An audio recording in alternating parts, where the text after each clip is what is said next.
This changes everything for the Cavs. Some new games scheduled already for the 25-26 season. Yeah, that's right. Opening week, Cavs on national TV. And that's not the only game they've got in front of the country this year. And I break it all down here for you. What's up, everybody? Welcome to another episode of Cavs Digest. I'm your host for today, Darayus Sethna. Thanks so much for joining me. Always enjoy making videos for you guys. I know Matt's doing some great stuff as well, so we appreciate your engagement on the channel. So make sure you give yourself some credit while also kind of giving us some credit too. Like this video and subscribe to the Cavs Digest YouTube channel. Always love hearing your thoughts, what you have to say on stuff. Like I said, appreciate what you guys have been engaging with. Your comments have been really fun to read. So let's keep this train rolling. Let's keep it going because we've got some real games to talk about as well, at least in this case, games that have been released by the NBA on the official NBA slate. And I'm excited to talk about this because this was just released, a day or two ago by the NBA on the NBA website. The marquee dates for the NBA, opening night / opening week, when obviously all the teams have their first games of the season. NBA on Christmas Day, key fixtures there as well. And then also Martin Luther King Jr. Day, where we'll be having games all day in the NBA per tradition as well. So this is going to be a lot of fun. I want to break down the Cavs nationally televised games and what this means for the team going forward. So as we know, I don't want to be beating a dead horse once again, but the expectations for the Cleveland Cavaliers are very high, right? This is a team that's going to be coming into the season relatively healthy. Obviously, Darius Garland might not be at 100%, might miss a little bit to start the season, but should be back when it's go time, when it matters most. This is going to be a team that will be a force to be reckoned with, right? Especially now when you have teams like the Boston Celtics and Indiana Pacers who are going to be missing their key stars in Jason Tatum and Tyrese Halliburton, respectively, both due to Achilles injuries. So this opens the door in the Eastern Conference for two teams primarily, in my opinion. That's the Cavaliers and the New York Knicks. There are also teams like the Orlando Magic and Atlanta Hawks who I think have gotten better roster-wise, but to me and to most sports betting agencies, it's Cleveland and it's New York who are going to come out in the Eastern Conference. So why do I bring up New York as well? So not only are they also favorites to make it out of the East, but because the Cavs have some pretty important matchups against them. The Cavs will, as you saw in the intro there, they will be at Madison Square Garden for their first game of the regular season. That is official.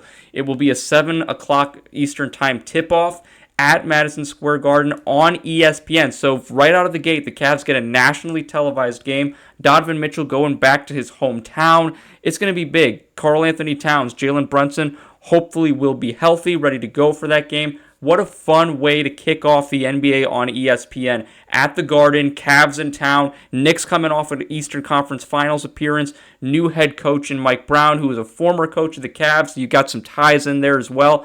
It's going to be fun. And then also, New York Knicks aren't any scrubs, right? Just mentioned to you, they're one of the favorites to come out of the East this year, and that's predominantly because of their star guard in Jalen Brunson, right? You look at the minutes per game. I'm going to think with the new coach in Mike Brown, he's probably going to try to utilize his bench a little bit more, especially under Tom Thibodeau, who loved to use his starters as head coach of the Knicks in these last couple of years. So I think that 35 number is going to come down a little bit, but the points, 26 points per game, 7 assists per game. And to me, look at it's the 49, almost 49% from the field, right? When he gets to that mid-range game, he does that turnaround spin move. He is essentially unguardable, and you can't leave him open on the perimeter. We saw what he did to the Detroit Pistons back in the first round in May, ending that series on a crossover jump shot three-pointer on Asar Thompson. I mean, this guy is the perfect package for the New York Knicks. He really, to me, is the face of New York sports right now. And that's really saying something. A point guard, 6'2", works hard, is everything you want in a franchise player. But he has some help finally. And he's obvious. This past year was definitely the best roster the Knicks have had in quite some time. And a lot of that is predominantly due to this guy who came in from the Minnesota Timberwolves last offseason. Karl Anthony Towns, right? The 7-footer. A lot of people consider him already the best shooting big man this game has ever seen when it comes to shooting from the perimeter. But you also look at that, I expect that 35 number to dip a little bit, especially knowing that Towns can be a little injury prone, especially throughout the course of a season. But I think, adding that 24 points per game, that 42% from three-point range, as you see there at the bottom, I think is also a critical component to his game. So, needless to say, the Cavs are going to have their hands full. And they're also going to have to deal with another guy who was added on the Knicks this year, and that's Jordan Clarkson, the sixth man of the year in the 2020-21 season.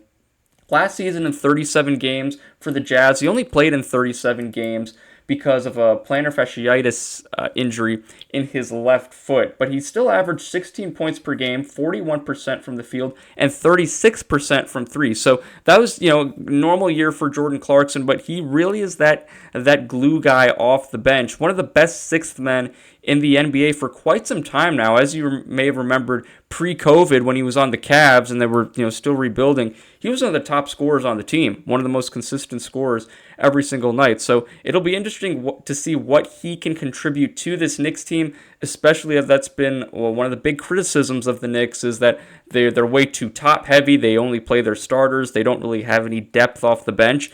Jordan Clarkson can come in and fix some of that right away. So that was a big pickup for New York. And like I said, Cavs are going to have their hands full. They play the Knicks not only on opening night, but on Christmas Day as well, back at the Garden. So two big-time matchups at the Madison Square Garden for the Cleveland Cavaliers this year.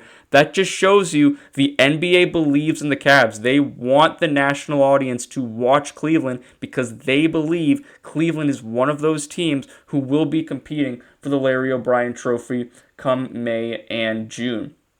Another big matchup for the Cavs will be against the reigning NBA champions, Shai Gilgeous-Alexander, Chet Holmgren, and the Oklahoma City Thunder. This will be the Martin Luther King Jr.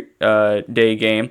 It'll be in the afternoon on NBC, and that's another big thing we're going to see this year in the NBA. NBC, the new television rights deal, they'll be broadcasting games again, first time since the 90s, early 2000s, so it'll be fun to have that back. It just, spice things up a little bit here as well. I think it'll be good for the audience. I'm excited to see how those broadcasts on NBC work. Nonetheless, this is going to be a huge matchup. NBC in town will be broadcasting the Cavs and the Thunder. This game will be in Cleveland as well, so the Cavs will get to host this one.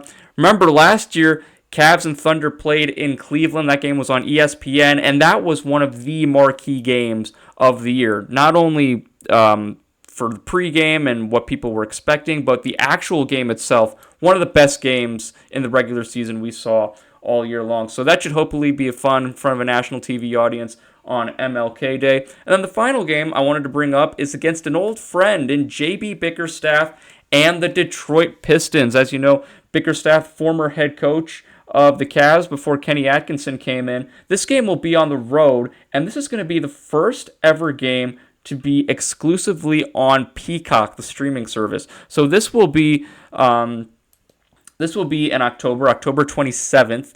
That's a Thursday, if I'm not mistaken, but October 27th, so around opening week, the week after, around that time. So this will be a good early test for the Cavs, a divisional opponent on the road, and it's the first ever game exclusively streamed on the Peacock service. So I'm really excited to see how that works out. As we know, Detroit, one of the up-and-coming teams in this league. I wouldn't be surprised if the Pistons find a way to maybe win a first-round series this year. Cade Cunningham has proved he has arrived. He's proved that he is a star in this league, and he has some help now. We'll see what Asar Thompson looks like moving forward. They've got some veteran presence in Tobias Harris, and I think JB Bickerstaff has taken this ship and really steered it in the right direction, because the Pistons were dealing with head coaching changes and losing streaks and pretty terrible culture. But JB Bickerstaff, like he did with the Cavs, has come in and has made Detroit a place to be, a destination, and a team to watch for sure. So that'll be a really fun matchup for the Cavs, a big test for them.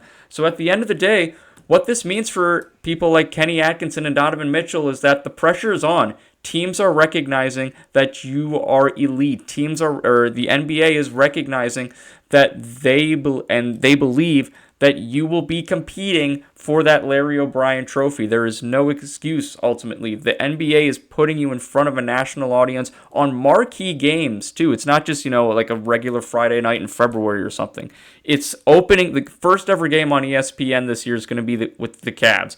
Cavs are the first game on the Christmas Day slate, and then the Cavs play the defending NBA champions on another very important marquee day for the league, MLK Jr. Day, right? So this is a huge test for the Cavs. This really changes how people look at them. The expectations really, I think, for fans have been incredibly high, but these games and this schedule proves that the national attention is also going to be incredibly high on this team. So how will the Cavs rise up to that pressure, rise up to that moment? We'll see. They certainly have the roster and the players and the coaching staff to get it done, but that's why they play the games. We'll see what happens, and I'm excited to talk about that when those games come. But yeah, that schedule came. The schedule, at least the marquee games, the rest of the schedule should be unveiled here within the next week or so. I would think usually, mid-August, late August is when the NBA releases the entire regular season schedule, but the marquee games, the important ones, they're here, and I'm excited to see how the Cavs respond in these games.